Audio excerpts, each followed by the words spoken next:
Une fois par mois, ces militants d'un collectif anti-nucléaire plongent leurs flacons dans la Loire, à la recherche d'une substance radioactive, le tritium, rejeté par les 5 centrales nucléaires présentes autour du fleuve.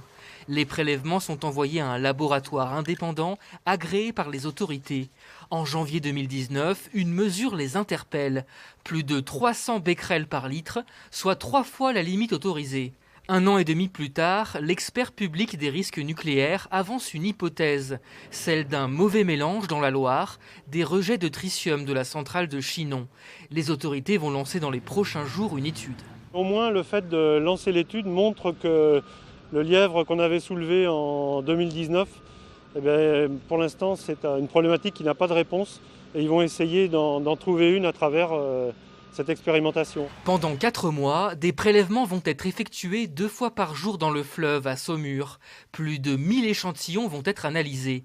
Objectif pour l'Agence de sûreté nucléaire, comprendre une pollution encore mystérieuse. L'ASN avait lancé des investigations pour expliquer cette mesure. Nous avons fait une inspection inopinée à la centrale nucléaire de Chinon, qui est en amont de Saumur.